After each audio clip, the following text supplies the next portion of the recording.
Hello, this is an assessment for restoration of a board grand piano made in 1924 and 160 centimetres long.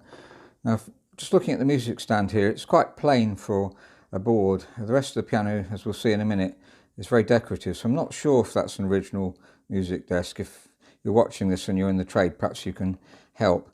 But it's well veneered and very attractive anyway. So there's the name board. Board in the UK, you don't find that many grands. Lots of uprights made much earlier than this. So this is quite a find, really. Now the ivory keys are in pretty perfect condition and just need buffing, really. I don't think any of them have come off and been stuck back on.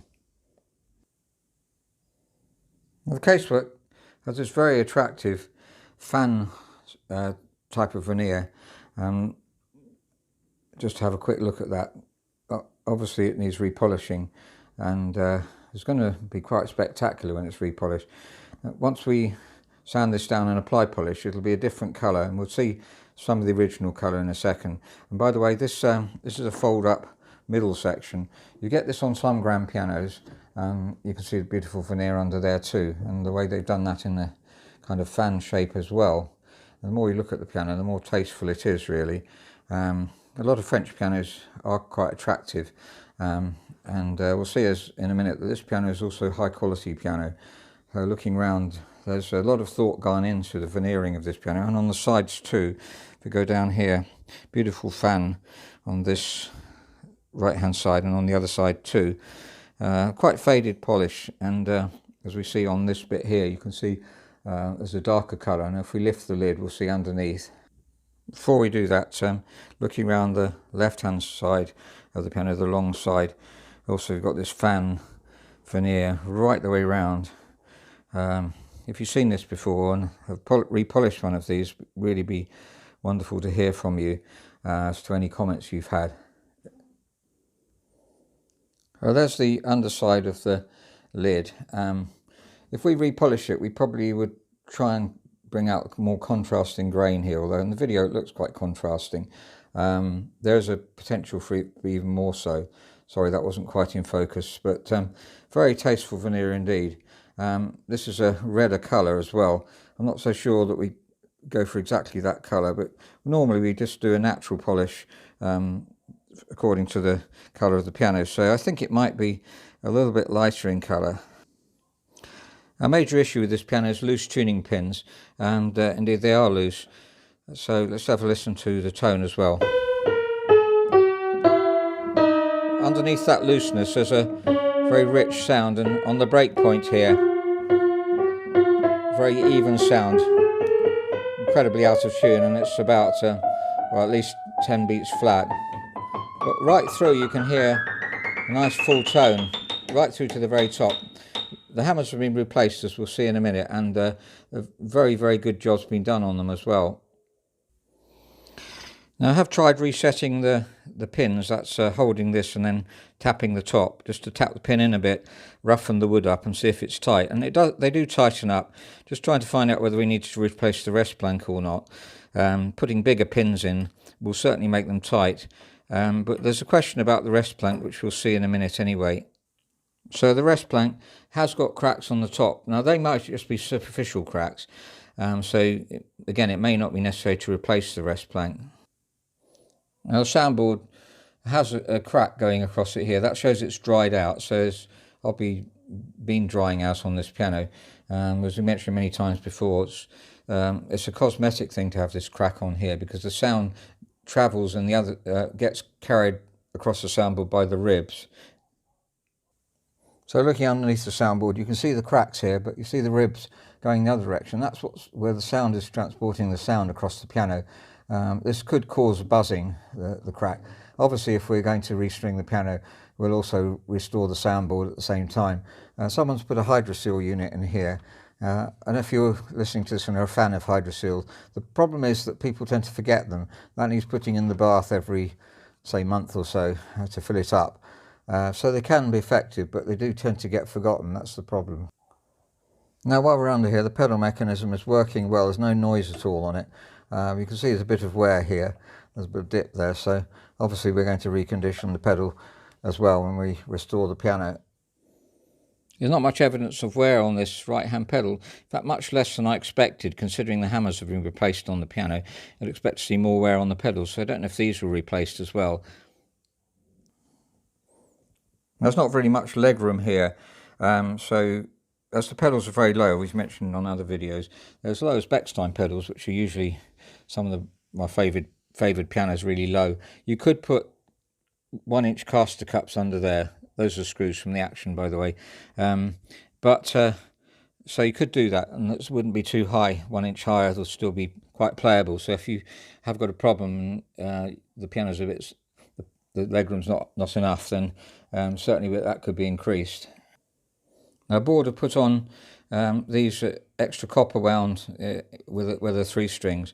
That is a sign of a manufacturer that's trying to make a really good piano. So obviously this is a small grand, so the bass isn't fantastic, but if you listen to, for a small piano, that's a very, very good bass, and these are nicely coned as well. So an attempt to make a really good piano, a really good small piano. In the 20s and 30s there were lots of small pianos made because there were already lots of larger ones around in the Europe, so there wasn't such a need for larger ones. So that's the era of the small piano. Just to look at these are individually individual strings, which is supposed to make the more stable tuning. A lot of manufacturers, they go round, so you'd have this string going round the pin and back up again, so if you broke a string you could use the same one rather than have to replace it. But this is a sign of someone to make, again, wanting to make a really good piano.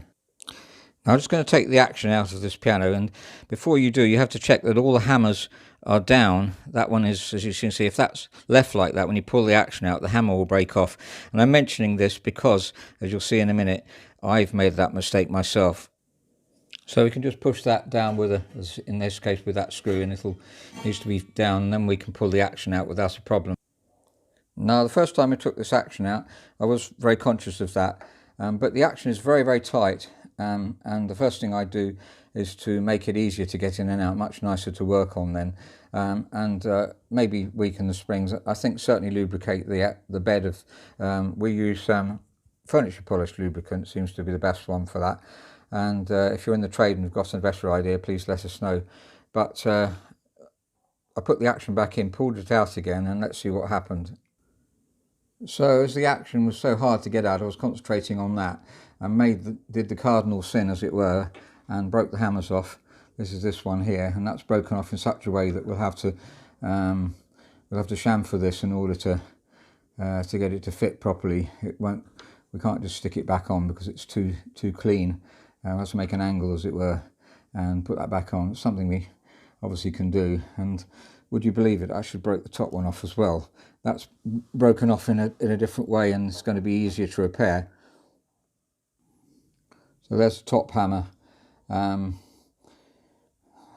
We all make mistakes, but to make that mistake twice, I can't believe it. Perhaps it was a senior moment. Now, as I mentioned, these hammers have been replaced, and they're good hammers, and they're nice and soft down here. They get harder as you go up, which you've mentioned before in videos, and they need a bit of voicing, obviously. But if we look at this one, it checks nicely, and as I release the check by lifting my finger a bit on the key, it's bouncing up nicely, maybe a bit too harshly, but that's excellent. There's hardly anywhere on the back check either. So the Action pretty much gets a clean bill of health. We'd often replace this, and possibly, you might think if you're a technician watching the video, you'd replace that roller, but it does feel really good actually. Perhaps slightly notchy. We can certainly lubricate it with some French chalk, and that would be a good idea. There's plenty of graphite on there. Just to see what we're going to do, we probably lubricate the central rail here. The touch is not too bad on the piano actually. It's pretty much, I haven't measured it, but it's pretty much as it should be. Now I'm questioning the Wrestplank, which is the main issue on the piano. As you can see here, that's been scraping against the Wrestplank. So there's something going wrong there. So there's the underside of the Wrestplank, and you can see the scrape marks very clear. I'm pretty sure that this Wrestplank's not the original, and if you're a wood person, perhaps you can tell me what that wood is, because I'd guess, probably wrongly, I suppose beech or maple, but if you are a wood person, please let me know. My colleague obviously would be able to do that in our restoration team, but they're very bad scrape marks, so obviously it's going in and out. That's one of the reasons, my excuses for breaking the hammers. It was hard to get the action out. Obviously that will make the action come out easier when that could sand this off, but I'm wondering about replacing this Wrestplank, though it has been replaced, so maybe just replacing the tuning pins would be enough. So that's a decision to make. Obviously it costs more to replace the Wrestplank, and especially on a small piano it might be difficult to get it out. Looking at the dampers here, you can see some oxidization in the leads. Now we would very often replace leads when they're oxidized like that. You can scrape this oxidization off and then lacquer over it to stop it happening anymore, but often it's cracked the wood as well. The team will have a look at that. You can see, if we look along, you see lots of oxidization all the way along generally, so right to the other end. And whether it's cracked the wood or not, we'll have to have a look. It could well have done, in which case they would automatically get replaced, I think, these days. By the way, there's no evidence of moth in the piano. I've got two felts on. We don't like putting two felts one on top of the other normally, because it makes it a bit squashy, but we'll have to see. Maybe that does actually work well. So just going back to the Wrestplank again, you can see that it's flush here and then it goes down, so it's actually thicker. I can't think that would be the original. Don't know if it needs to be that thick, because you can't see the tuning pins touching it at all. So let's say that's been replaced. But if you are in the trade and like to comment, please do. Just to finish off with, well, the down weight, that's actually 56 grams, which surprises me. But I think it's not going down partly because the hammers, I didn't mention that the hammer hinges are tight, so they need lubricating too. And then we may need to re-weight the keys, but I would be surprised if we also lubricate with dry lubricant the centre rail, then probably that will go down. But it's not going down with 56 grams. And well, the bit of encouragement it is, so they're a bit uneven, so we're obviously going to try and weight them. And when this is finished, there's no reason why it shouldn't feel as accurate as a new piano. So that's an assessment for restoration of a bored 160 grand piano made in 1924, and a very high quality instrument. Very impressed by it. What impresses me, the underlying tone here, but obviously it definitely it's got a problem with the tuning pins being too loose. And I think from what we've seen, we do need to replace the Wrestplank, unfortunately, so it's quite an expensive job. But well worth doing. The piano's a high quality piano, and the casework, as I've shown at the beginning, is really special, so it's going to be a delight to work on this piano, trying to decide what really needs doing. The hammers are very good, apart from the couple that I broke earlier. They're in very, very good condition, and we can easily obviously repair those. Sorry, it's a bit of a pain to listen to this, but the underlying tone, right down to the bass, is very lush and beautiful. So it's going to turn out an excellent instrument. The keyboard needs weighting a bit, so we'll set that to be slightly lighter than average, I think, about 48 grams, just to make it a nice piano to play if you're not studying seriously. It's nice to have a slightly lighter action.